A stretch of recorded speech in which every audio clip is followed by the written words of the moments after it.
get some people in, share what we're doing.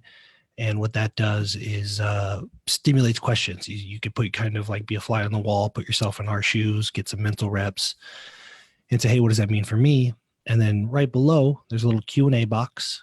And if you want to know what that means for you, you can provide some context. And if time allows, we will do our best to kind of help workshop with you through it. So that being said, let me get my screen up. And Dan, anything you want to say before we roll? I'm ready. Let's do this. Cool. You can see my screen? I can. Yeah. Perfect. So this is the first time that I've talked about outside of a few Facebook posts what the profit flywheel is and how we're pulling it together. And if you've seen any of Dan's stuff, if you see any of the stuff we've done together, any of the stuff that I make on the marketing end, you know that we're making a big assumption. And that is that you are in business for a reason other than to be in business. I stole that right out of Dan's presentation from CarrotCon that I saw. But we're assuming that you're in business for something that matters to you. Time with your kids, maybe you want $1 billion empire. That's fine too. Retire, have an impact, whatever it is you're in business for. We're assuming it's something other than just have your job, just grow a bigger and bigger and bigger job. And so the concept of the profit flywheel, it's a couple of some of my intellectual property, some of my products that fit really, really well with some of Dan's products and his intellectual property. We use the same frameworks. The idea is from a marketing perspective, from a sales perspective, from a fulfillment perspective, from a finance perspective, every decision you make needs to get you closer to the things that actually matter to you. Now, what I mean by that is a lot of people say, hey, I want a 7-figure business. And the reality is, I've made a few posts about this that seem to trigger some people. The reality is you may be getting closer to your goals with a middle 6-figure business than a 7-figure business. If, for example, never missing your daughter's soccer games is one of the things that's really important to you, pushing for more revenue may very well mean you miss more soccer games, right? Simple things like that. So when we talk about the profit flywheel and wealth acceleration, it's a process, it's a series of frameworks and decisions that get you closer to the things that actually matter to you. And if you're live, if you're on the Zoom and that makes sense, just let me know. Just drop in the chat, say, hey, yeah, that makes sense. If you're watching live anywhere else, just drop in the comments, say, yeah, that makes sense. I get it. Okay, so every step needs to get you closer to the things that actually matter to you, right? Got chats coming in here. And so we have the profit flywheel, which is a combination of cash flow engineering.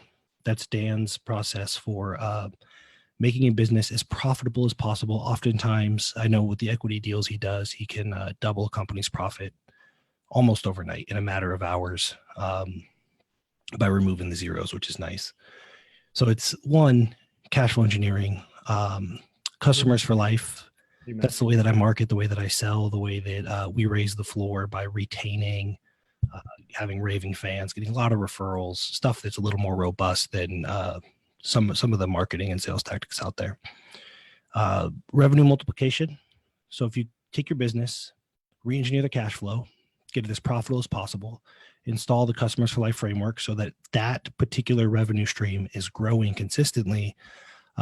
Most people, what they want to do is they want to add additional streams of income. And so Dan has a method. It's filling out the revenue period of strategically adding additional streams of income in a way that does not increase the risk you're taking on and hedges against the downside. Some of your other streams of income may have concentration risk, other kinds of downside. So the profit flywheel is just engineering cash flow, growing that particular stream of revenue or income, and then systematically adding another, engineering the cash flow for that particular stream of income, right? Scaling up the revenue there. And then if you choose, if it makes sense, strategically adding another stream of income. And then what's always going on is we're always building what I call ACE cards, get cash now, building up goodwill, brand equity, things like that, so that if necessary, we can generate a ton of cash very quickly to fund some of our priorities. Again, in the chat, if that makes sense, let me know. It's a little bit different because we are not pushing more revenue. Sometimes it is the opposite. Okay. So today, for Flywheel Friday, we're going to talk about the 4 lenses. This is a process that I used to go through with myself and everybody else. And it would take me 6, 7, 8 hours just to work through this because I need all the context. And then Dan rolls along, who's with us here today, obviously. Probably break down how he came up with this framework. Dan rolls along, presents this framework, and he just cut my decision-making process from 6 to 10 hours to an hour and a half, maybe, or less, with the 4 lenses. And the 4 lenses are prominent in the cash flow engineering and even more so in the revenue multiplication, right? So when you want to add new streams of income, you want to do new things, you want to add maybe a pivot your business, all those things. The 4 lenses are probably the most powerful tool to answer 2 primary questions. What should I do next? Or I have this very particular thing I'm thinking about. Should I do it? So sometimes we feel a need to do something. I got to do something. I got so many ideas. What one do I do next? And instead of flip a coin, we actually have 4 lenses you can run these things through to make that decision. Or maybe you're restless and you feel like you should do a thing. It's the 4 lenses that'll help us determine, should you do a thing? What is the risk, and how do we hedge the risk? How do we pick the thing that has the most upside with the lowest amount of risk involved? Again, let me know if that makes sense. And the reality is, anytime you do a new thing, and Dan beats us to death, and I have recently as well, anytime you do a new thing, no matter how certain you are about it, no matter how many case studies you saw, you try a new program, you launch a new ad, you try a new method, whatever you do, no matter how certain you are, it is unknown. There is no evidence. There may be evidence that somebody else has done it. There's no evidence that this will work for you and your market, to your audience, or anything like that. That's why it's new. And so it carries a risk. Every new thing carries a risk. For the super marketing heavy, sales heavy, the people that live in that frame, I'm going to hit this. I'm going to hammer this over the next couple of weeks as we go through the flywheel. You're going to see it in my videos, on my podcast, everything. You have to understand that a new thing, no matter how much you have a propensity to bet on yourself, a new thing carries risk. That's okay. We can still do new things, right? We just want to use these 4 lenses in order to protect ourselves, hedge our downside, protect our team, and again, going back to the things that actually matter to us, make sure we're not getting further away from those things. So I'm going to break down, in my words, the 4 lenses, and I'm going to let Dan kind of elaborate on it a little bit. And this is actually the order that I think about it in now. Flip it on its head would be the way that I have thought about it in the past, with revenue generation being the number 1 priority. But now everything we build, and this is part of the behind the curtain inside look, everything we build is a time savings, a forcing function, a cost savings, and and potentially a revenue generator. And so we want to look at, when we have a list of things we can do, let's say, I want to launch this new program, or I want to pivot my business this way, or I want to take on this massive account. The questions we want to ask, there's 2 qualitative questions and 2 quantitative questions. First one, is there a time savings?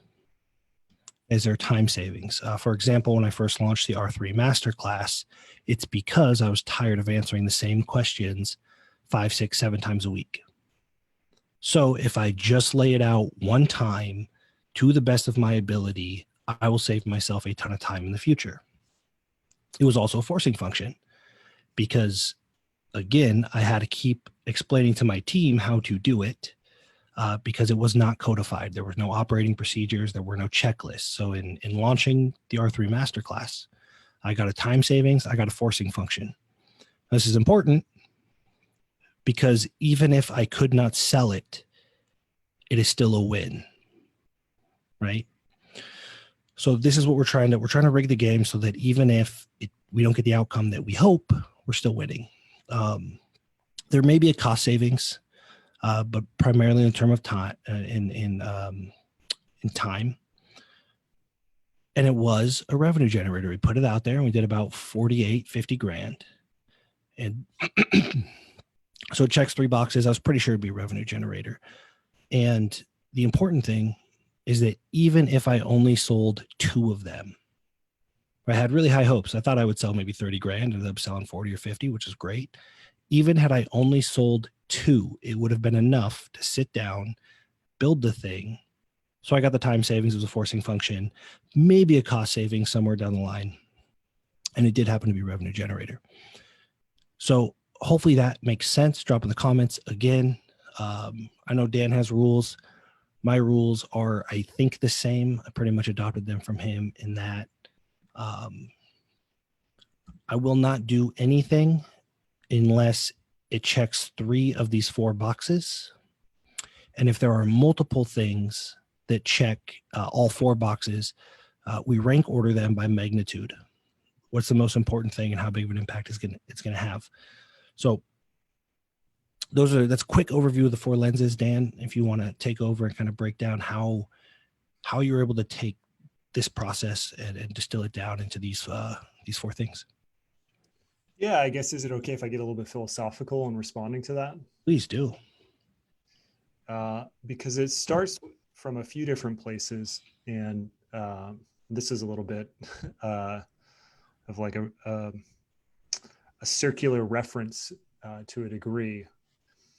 But I go back to just the thing that I think everyone is chasing after, which is this notion of certainty. And strangely, uncertainty is a nebulous thing. Does that make sense, Nick? Yep. So, and what I mean by that is that when you say that you're uncertain about something, it implies that you know what certainty is. Like, by virtue of being uncertain, do you actually have clarity on what certainty would really be? Does that make sense? Mm-hmm. And so, and then we layer on top of that certainty is a relative position, like it's preference based.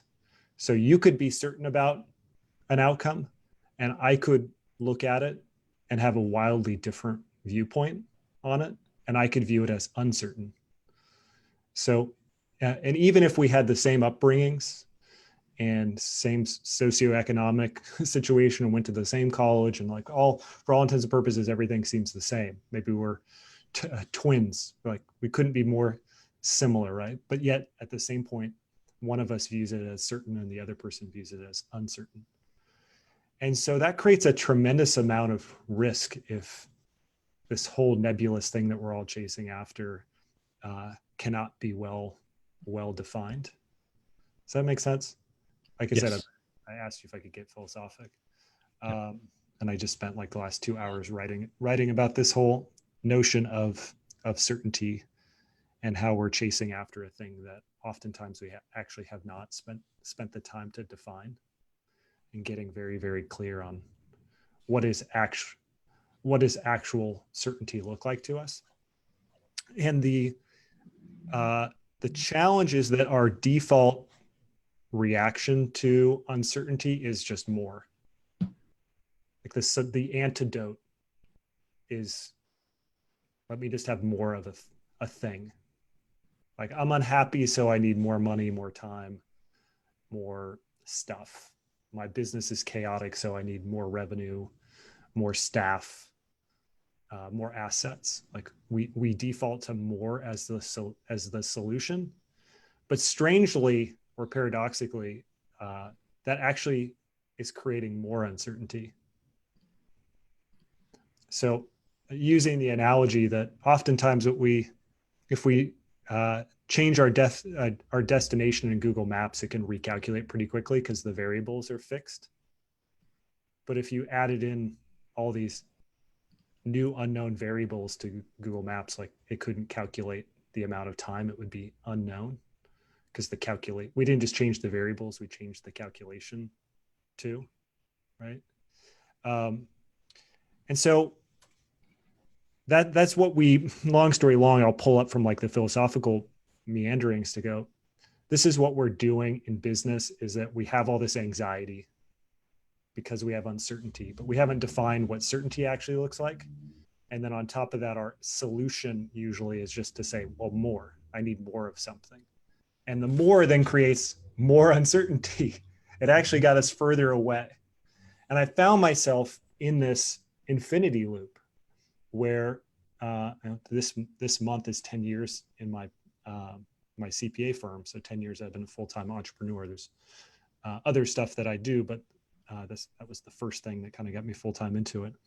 And so I found myself in these chasing my tail moments and getting further and further away from the outcomes that I want, and trying to figure out why is that the case, and that more is not always the answer. How do I know when more is the right answer versus less? How do I actually know that? And so that was the basis for trying to figure out how I can create some guardrails to ensure that I'm not just going after more and creating more uncertainty. I want to rig the game and make sure that the outcome that I'm going to end up with is an outcome that I'm okay with. And so that was the basis for it. And so time savings, essentially I default to what people really want can be boiled down to more time, more money, or more relationships or better relationships. And so I basically took those things from what I perceive as natural law and converted them into these lenses. So more money is basically revenue generating, cost savings. More time, well, that's time savings. And then better relationships is sort of the forcing function piece. So that was the basis for the reason why I went about creating it, which is very philosophical and maybe not for the faint of heart, to hear me meander about that. And then taking what I sort of think people want more of, and then converting it to actual kind of methodology, so that worst case scenario, I'm going to get one out of the three of those and be happy. Yeah. I think and people are probably familiar with that if they're on this call, the risk is that everybody focuses on revenue generation, which is, because it means something to us. More revenue, we've done the math somewhere in our head, that if we have enough money, we will achieve our, that time savings, and we'll get we'll be able to pay for, economies of scale. We'll get a cost savings if we just make more money. The forcing function, if we have enough money, we can get somebody else to build these things that we're avoiding. And revenue is consistently, in my experience and everything I've seen, it's the least reliable. It's the most unknown. It's the least predictable. Mm-hmm. Yeah. Yeah. I think the danger though is, and back to like getting further away from the things that you actually want, is absent a clear understanding of what you want, you may be optimizing for the wrong thing. So just as an example, I have a relatively extreme duality to my personality. There is like me in the venue of business or sport, which is like I'm hyper competitive and willing to have attention to a degree, and I'm willing to like put myself out there. And then there is me outside of the arena of business, which is I'm a pretty big introvert, fairly shy, not as painfully shy as I was as a kid, but still I enjoy sort of relative anonymity in my personal life, right? And there's creative things that I want to be doing, and so on and so forth. And and that took me a long time to figure out that there's this duality between my personality of what I want in business versus what I want personally. And until I drew those lines and separated things, there's a lot of confusion because of optimizing for the wrong stuff. It's like if I'm creating too many situations where I need to be in the public eye or do things outside of my comfort zone, then I'm too drained to then when I retreat into my personal life. So having those dividing lines becomes, I think, helpful in terms of optimizing for the right stuff, because you may be more and more unhappy simply because the divide between your business personality and your non-business personality are just getting further and further apart. Yep. Again, waxing philosophic today. It's something we cover in depth in the member area. So if you have access to the member area, you can go check out first and foremost the profit priority training. It's really a deep dive into getting clear on what actually matters to you, and it's kind of the underpinning of everything you're going to find here, everything that comes from Dan, myself as well. Is that if we're not getting closer to the things that matter, then what are we doing? And if we don't understand ourselves, then it's an uphill battle. Yeah. It's fascinating to me how one person can sort of adopt the burn the boat mindset, which we poke a lot of holes at, throw a lot of stones at. But one person can adopt that mindset and have amazing success. And then another person with the same background or similar background can take that same approach and fail miserably. How is that? How is that possible, right? And I could give other like extreme examples, but it's the problem with not really having the clear sense of profit priorities and not having a consistent methodology to process issues. And so you're mistaking strategy with guess and check. Like they're not the same thing. Like, and speaking of methodologies, real quick, perfect segue. We pulled out the 7 most immediate, because as we're filming this, we're shelter in place for COVID-19. People are panicked, and right now it's a little hard to think about the profit priorities, right? Reaching those goals. It's a little bit more about surviving. Everybody's in the mindset of, cash now. So we pulled out from cash flow engineering and from the revenue multiply class, the 7 methodologies, the 7 steps that can be applied right now that are both long game. They're long game plays, they're methodologies, they're things that will serve you in the long term, and also quick wins right now. So if you go to cfeclass.com/7 steps, you can get those. It's seven of the most powerful frameworks. They're super actionable, and we pulled them from a multitude of different sources just to get something out there that will be helpful right now. That being said, if you're watching live and you want to join, you can hit cfeclass.com/next. That will get you on the list to join us live. And then what I would love to do now is anybody that is with us live on the Zoom, think about all of the things that you've thought about doing. Should I start marketing this way? Should I start running ads? Should I build a membership site? Should I, all the options that you have on the table, and run them through these lenses. Be honest with yourself. Is there a time savings? Is it a forcing function? Is there a cost savings? And is it potentially a revenue generator? Is there a way to make it a revenue generator? It's perhaps one of the most important things we could do right now, especially if we've been hitting this really hard too, especially if you're thinking about pivoting. Before you pick a direction, go through this exercise.